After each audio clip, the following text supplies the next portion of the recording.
Being alive was suspicious. Owning shoes made it worse. In 1275, Edward I outlawed vagabonds, which meant anyone not working for someone richer. Existing without permission, crime. Starving alone on church land, crime. Too poor to bribe the bailiff, crime with flair. Justice was local, brutal and proud of it. Trial by combat if you were lucky. By boiling water if you were. The logic was divine: stab a man and hang. Steal a sheep and also hang. Tell a monk his sermon was boring and lose your tongue. God apparently had favorites and they were all livestock. By 1350, English dungeons were overflowing with debtors, drunks, and heretics. That wasn't a crisis, that was inventory. Steal a chicken, lose a hand wasn't just a folksy warning, it was national policy with great branding. In 1285, England's Statute of Winchester decreed that petty theft could cost a limb. Not metaphorically, not career-wise, literally. Because nothing deters hunger like permanent maiming. And don't worry, hands were just the beginning. Caught a second time, they might take a foot, then the third. Well, medieval law didn't plan that far. The assumption was you'd be dead or too asymmetrical to get far. They flogged people for vagrancy, branded forgery with red-hot iron, executed sheep thieves. In 14th century France, a woman was hanged for stealing a loaf of bread. She was pregnant. The court waited 7 months for the baby, then finished the job. Medieval crime prevention boiled down to theatrical cruelty. Public mutilations, pillories, tongue removal for gossip. Justice wasn't about rehabilitation. It was a meat processing system with a morality pamphlet stapled to the side. But if you were a noble, different game. Henry of Grosmont, 1st Duke of Lancaster, stabbed a man in a London tavern in 1355 and paid a fine, roughly the cost of a cow. Death for the poor, cow tax for the rich. It worked, not because people sinned less, just because fear makes a good leash. Criminals in the Middle Ages didn't fall through the cracks. There were no cracks. There was just one giant stone wall labeled poverty is a sin, and if you were on the wrong side, the church handed you a rope or a branding iron, dealer's choice. Stealing a loaf of bread, hang. Owing 3 pence. Stocks plus whatever disease the pigs left behind. In Durham 1315, a man was executed for cutting cloth in a dishonest manner. That's the whole charge. The scissors were sharper than justice. There were prisons, sure. They just didn't feed you, clothe you, or protect you from mold. If your family didn't bring bread, you starved under the arches of God's mercy. No money. That meant no character. And no character meant flogging in front of the Guildhall while children threw dung and recited psalms. Character building, medieval style. By 1360, England's Statute of Laborers made it illegal to be unemployed. That's right, out of work. Go to jail. Paid too much, also jail. The law capped wages after the Black Death because God forbid a peasant profit off the corpse pile. Justice didn't fail. It wasn't even pretending. Being a criminal in the Middle Ages was simple. You didn't need to steal anything, stab anyone, or commit what modern people would call a crime. You just needed to look suspicious near a church. That's it. Suspicion plus proximity equaled damnation. And if a priest pointed, that was an open and shut case. The church said you were evil, not misunderstood evil, just evil. Trial adjourned. They had a whole system for this. First trial by ordeal. Burn yourself with iron, dunk in a river. Survive. Miracle, die. Oops, our bad. In 1215, Pope Innocent III banned clergy from overseeing ordeals, not because they were barbaric, but because too many peasants survived them. And so began the golden age of confessions, extracted via thumbscrews, winches, and good old-fashioned starvation. There were laws against theft, there weren't laws against creative torture. If you were lucky, they'd just hang you. If not, they'd draw and quarter, as in the case of William Wallace in 1305. Yes, that William Wallace. hanged until mostly dead, gutted while still blinking, then dragged across London in artistic chunks. The crowd clapped. Everyone loves a live dismemberment, especially when it's patriotic. Prison, only for rich criminals and poor souls waiting to die slower. Newgate smelled like rotting teeth. Some inmates carved prayers with their own bones, not metaphorically. Justice was holy, brutal, random. The church wasn't in the forgiveness business. It was in the branding business. And if divine justice looked a lot like state-sponsored sadism, well, God worked in mysterious screams. Justice had a torch fetish. If the villagers thought someone might have stolen a loaf of barley bread, or maybe breathed near a bishop's mule, they didn't call the sheriff. They scooped up some firewood and started heating metal. Trial by fire was the legal equivalent of flipping a coin using a bonfire and screaming. The accused, thief, scold, or scapegoat du jour had to plunge their hand into boiling water, or if God was feeling extra theatrical, pick up a red-hot iron bar and walk 3 paces. If the burns got worse after 3 days, guilty. If God hadn't seared justice into your skin fast enough, still guilty. In 1215, the church finally decided to stop officiating these rituals of roast a peasant, partly because Pope Innocent III realized assigning guilt by barbecue wasn't great optics. Too late. England just swapped fire for jury by your terrified neighbors. So the flames went out, but the smoke stuck around. Justice in the Middle Ages didn't bother with innocent until proven guilty. It preferred scream until you confess. Trials were just public theater with God playing the role of forensic expert and every law clerk trained in the fine art of creative violence. Confession was king, and if a sinner didn't offer it freely, the iron did the persuading. In 1252, Pope Innocent IV officially blessed the use of torture in inquisitions. Yes, Innocent endorsed the rack. The church called it a divinely guided interrogation technique. Everyone else called it a Tuesday. They crushed thumbs, dislocated shoulders, and hanged people by the wrists, not for murder, for heresy. Owning the wrong book could earn you a dislocated spine. Even the water cure made an appearance centuries before the CIA stole it. In England, hanging was standard. But first came the pageantry, pillories, branding, and mutilation. A thief might have one hand left to applaud his own execution. In 1275, Edward I passed a statute allowing peine forte et dure. Translation: lie flat under stones until you talk or die, which, to be fair, solved both legal and real estate problems. Some confessed just to end it. Some didn't get the chance. And some were forgotten in dungeons so foul the rats filed eviction complaints. And that counted as mercy. Medieval prisons weren't built to reform. They were built to rot. A cell wasn't a sentence. It was a slow-motion death trap with stone walls, iron shackles, and whatever the last prisoner coughed onto the floor. Sanitation was optional. Airflow was theoretical. In London's Newgate prison, the stench was so dense they called it jail fever. It was typhus, but branding wasn't just for cattle back then. There were no beds, no toilets, just fleas, straw, and whatever prayers you could muster before your liver quit. In 1381, the Bishop of Norwich hanged rebels from the ceiling just high enough to keep them from sitting down. That counted as mercy. Justice came slow. Disease came faster. Justice in the Middle Ages was less about law and more about spectacle. If it bled, it led. And nothing said crime doesn't pay quite like being nailed to a cartwheel and broken bone by bone in front of a screaming crowd of flems in 1474. That was Peter Stump confessed werewolf. Or more accurately, tortured until his entire family history confessed for him. Prisons were optional. Pain wasn't. Forgers got their hands hacked off. Arsonists got barbecued.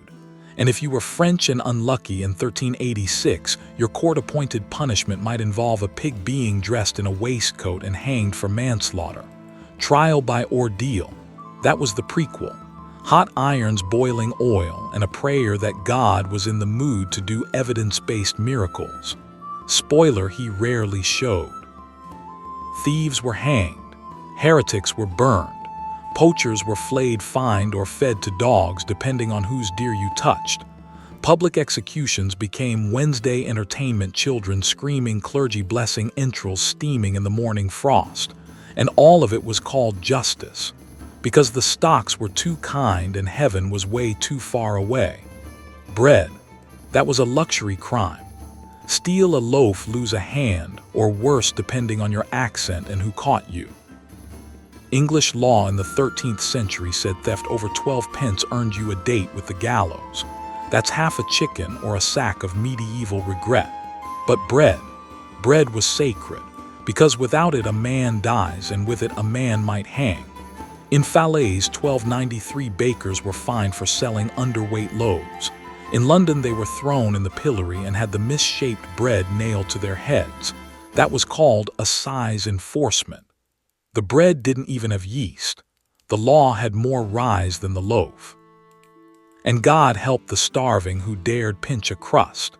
Shoplifting a stale crust was handled like you murdered the bishop's dog and blasphemed while doing it. Public whipping, ear removal, branding.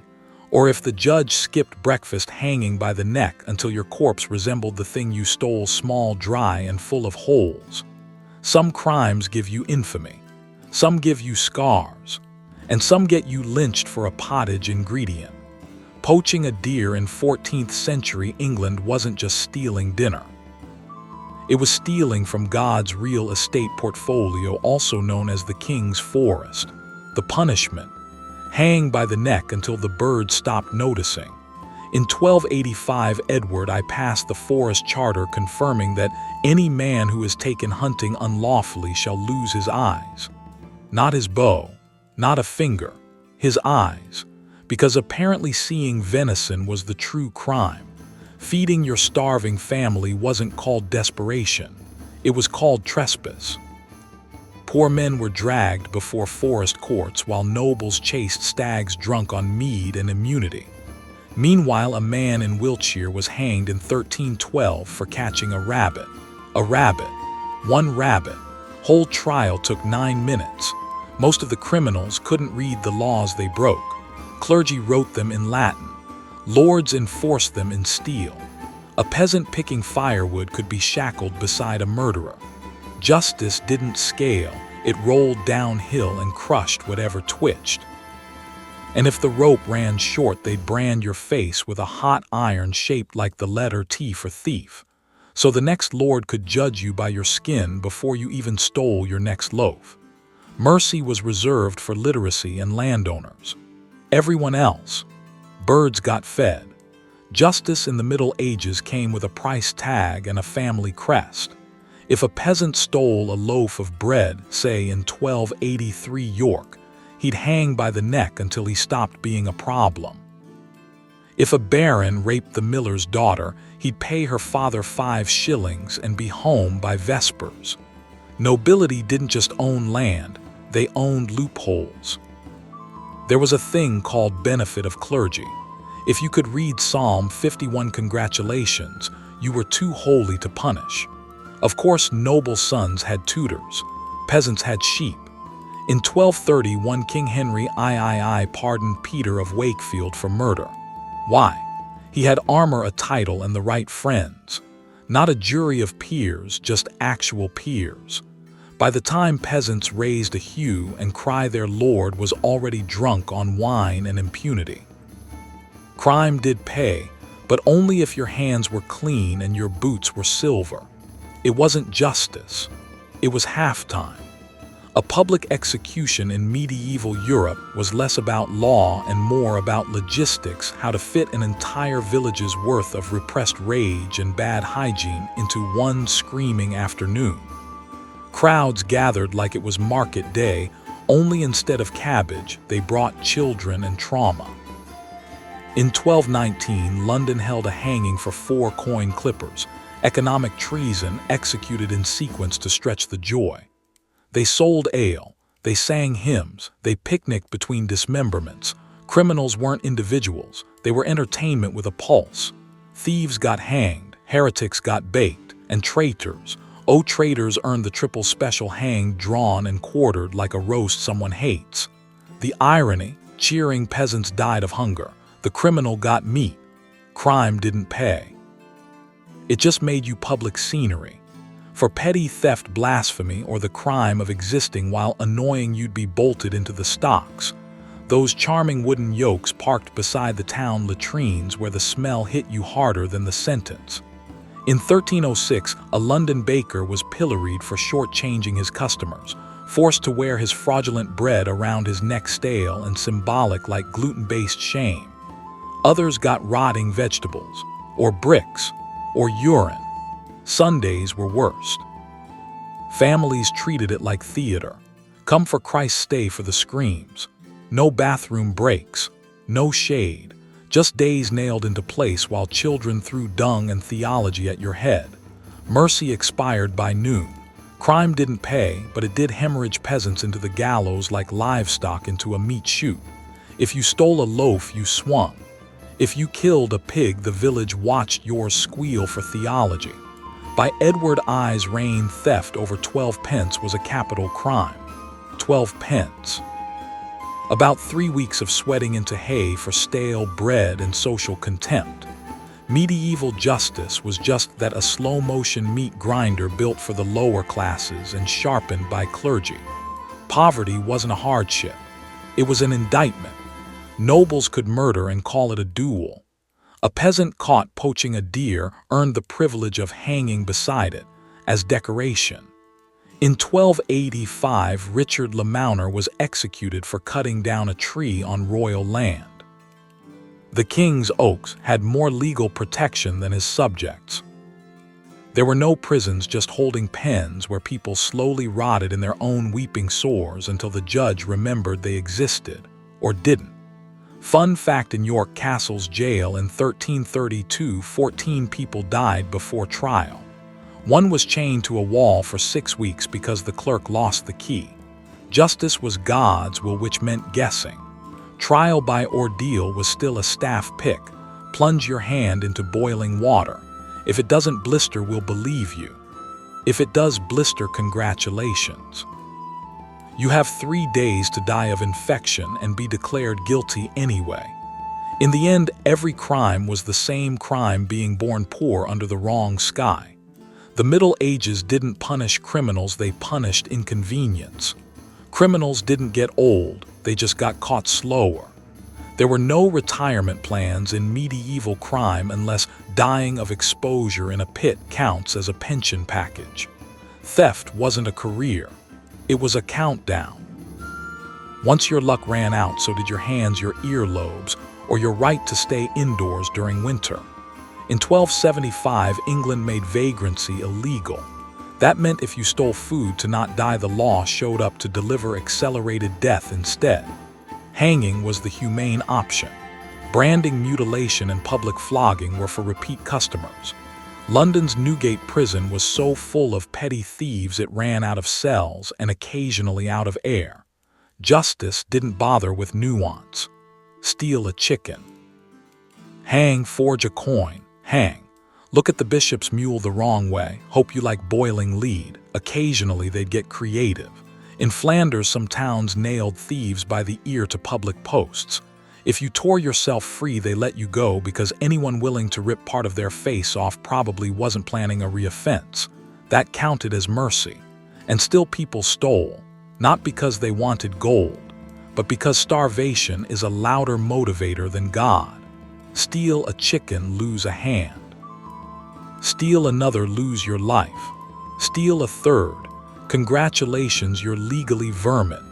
By the Statute of Laborers in 1351, even asking for higher wages could brand someone a criminal, and once labeled one, a person wasn't a person anymore.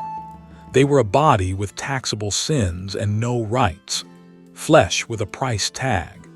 England had a habit of solving theft with scaffold logistics. In 1285, King Edward I made it law that every town had to have a gallows. just in case someone's bread disappeared. Absurd, sure, effective, only if your goal was free public theater. Bonus points if small children cried. Branding was cheap, hanging was cheaper. Records from Norwich detail a man's execution for stealing a cloak worth 13 pence, 1 penny past mercy. Thieves became waived legally outside society, like rats, literally. Chased, hunted, drowned, or burned. No trial required. Rats got poison, criminals got banners, and still people stole. Starving doesn't care about statutes. Neither did desperation. By late 14th century, prisons overflowed. Eventually, they stopped calling them criminals. They just called them dead. Medieval justice had a soft spot for corpses. The law couldn't always catch you while you were alive, but don't worry, they'd try you posthumously. In 897, Pope Stephen VI dug up Pope Formosus, dressed the rotting remains in papal robes, and held the cadaver synod a trial against a decomposing man. The corpse lost, literally had 2 fingers cut off, and was tossed in the Tiber. Stealing a sheep got you hanged. Dying before the noose just saved rope. But don't polish your halo yet. They could still drag your name through the mud, seize your land, excommunicate your bones. And then they'd bless them. Because nothing says forgiveness like condemning a corpse and still charging it burial fees. Crime didn't pay, it limped. If you were lucky, the town just nailed your ear to the pillory and let the crowd play darts with rotten fruit.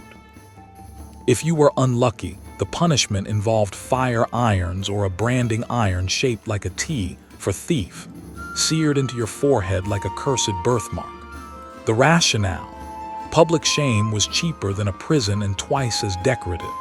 In 1285, Edward I introduced the Statute of Winchester, which required towns to erect hue and cry, alerts, and night watches.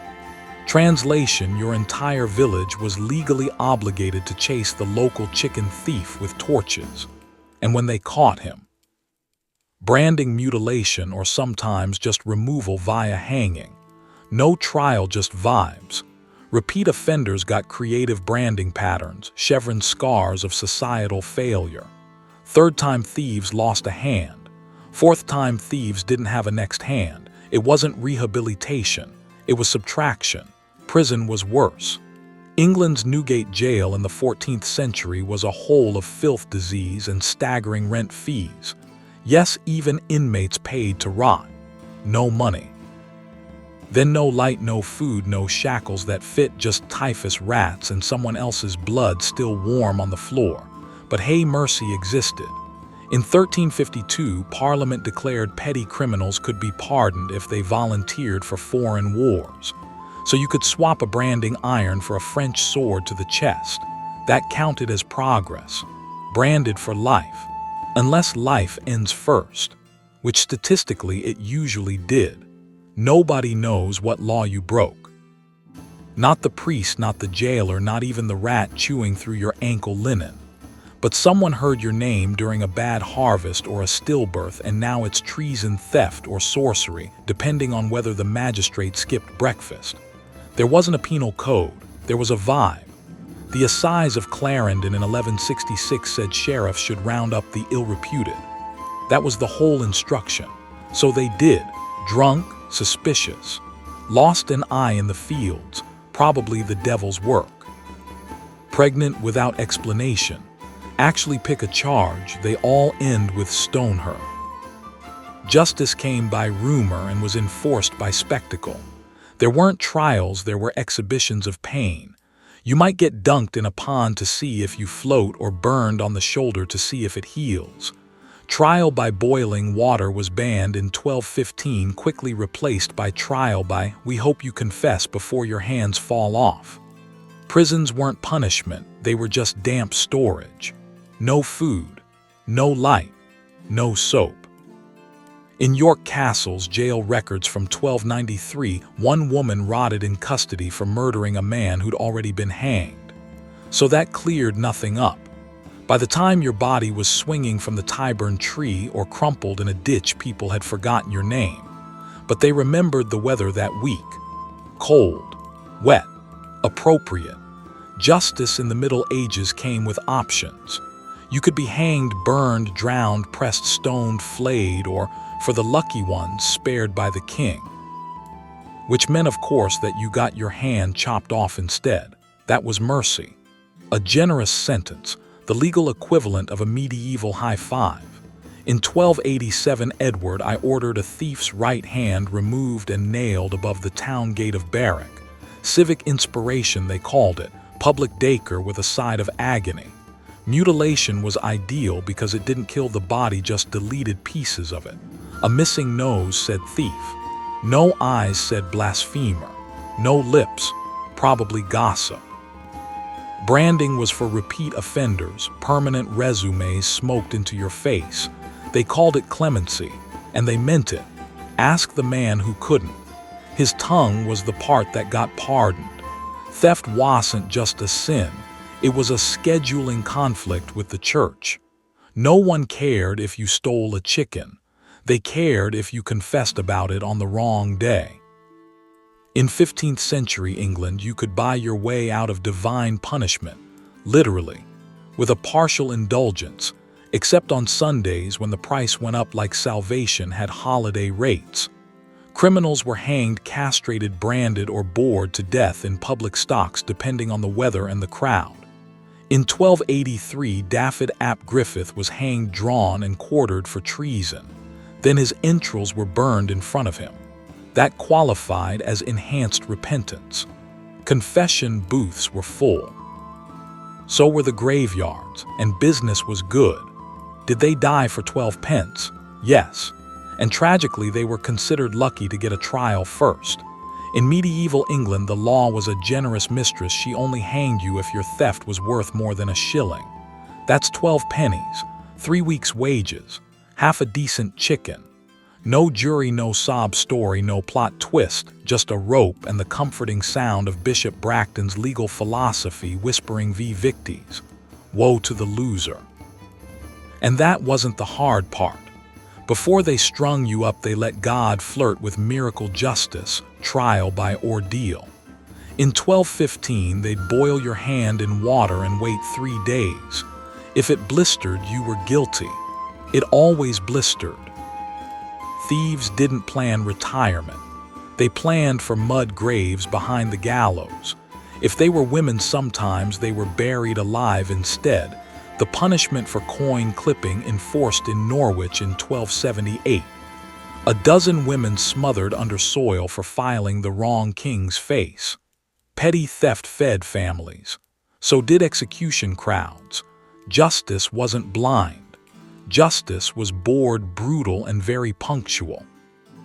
Justice was communal, swift, and incredibly confident, which is impressive considering how often it was also completely wrong. With no police force and no investigation, the system relied on one thing: volume. If someone stole your turnips or your goat or your wife, you had to raise a hue and cry loud enough to convince your neighbors to turn into a mob. Then hope they hated the same guy you did. Once accused, things escalated like a tavern brawl with rules written by drunk priests. In 1215, Pope Innocent III banned trial by ordeal, meaning plunging a hand into boiling oil was no longer considered divine proof of innocence. The English shrugged and replaced it with trial by jury. Same rage, different ritual. Punishment had the flair of a traveling fair minus the food. The pillory was a hit, unless it was your face being pissed on. Branding was popular. Death was definitive. In 1275, stealing anything worth more than a shilling meant hanging. One pig too many and your lungs were doing confessions in public. Prisons weren't sentences. They were waiting rooms, damp, dark, and filled with rats who knew they weren't the worst thing in the cell. Debtors rotted next to rapists. No beds, no doctors, no trial date, just the smell of mold and regret. And guilt was optional. Innocents didn't scream loud enough. They started as pickpockets and poachers, ended as puppets on the gallows. And somewhere in between the villagers made them folk heroes, because nothing says rural entertainment like watching a man dangle for stealing a goose. The justice system called it mutual deterrence. The crowd called it Tuesday. In 1279, a thief named John of Powderham claimed to be the rightful king. They gave him a crown of rope. Instant legend. Executions weren't justice. They were theater with a moral lesson written in blood spatter. Petty theft, hanged. Blasphemy, hanged. Playing dice on a Sunday. Stocks now gallows later. This wasn't law. It was budgeting fewer mouths, fewer problems. And once dead, he was safer anyway. Being outlawed in medieval England didn't mean exile. That would have been too easy. No, it meant legal death, a walking corpse in a wool tunic, forbidden from buying food, touching water, or even being helped. But here's the fun part: they still had to stay in the realm. Leave and it was treason. Stay and anyone could kill them without even ruining their lunch. In 1236, Henry III declared that harboring an outlaw was punishable by hanging. So naturally, outlaws camped in forests, living off boiled bark and other forms of dignity erosion. They weren't seen as escapees. They were slow-moving target practice, justice but with snacks. The law called it caput gerat lupinum, let his head bear the wolf. Not poetic, just practical. It meant you were no longer human, just fur with a pulse. Kill a wolf, get praise. Kill an outlaw, get breakfast. No trial needed. Just make sure the corpse didn't owe taxes first. Some became legends, which is a medieval euphemism for still dead, just noisier. Take Eustace the monk, pirate mercenary professional, bad idea, declared outlaw in 1205, murdered at sea in a burlap sack after serving every noble with a grudge and a gold coin. They cut off his head, labeled it treason, and stuck it on a spike like a rotten coconut. Fun fact, he used to be a Benedictine, but monasteries don't pay like mercenary fleets. Even towns had outlaw filters. Wells were watched. Bakers nailed shop doors. Churches locked themselves from the outside. Excommunication wasn't enough. In 1290, Bristol passed a bylaw granting parishioners the right to beat an outlaw unto the blood. If one tried to enter during Mass, Christ's love available for a limited time only. Some fled into legend, others into livestock. William Wither of Norfolk hid for 17 years as a shepherd, avoiding hounds, humans, and the occasional thunderous fart of baronial justice. They caught him because he moaned the Lord's Prayer in his sleep. That's the Middle Ages. You can escape the crown but never confession. And still the realm required their suffering. Outlawry wasn't erasure. It was performance. A ruin made visible so villagers could nod and say, "Ah yes, justice." Peasants fed them in secret, then looked the other way when their bodies decorated crossroads like meat-based mile markers. Each corpse solved a legal problem. One less soul to pardon, one more warning nailed to history's door. Because in medieval England, being unwanted wasn't freedom. It was a sentence, open-ended, indefinite, and usually face down in a ditch.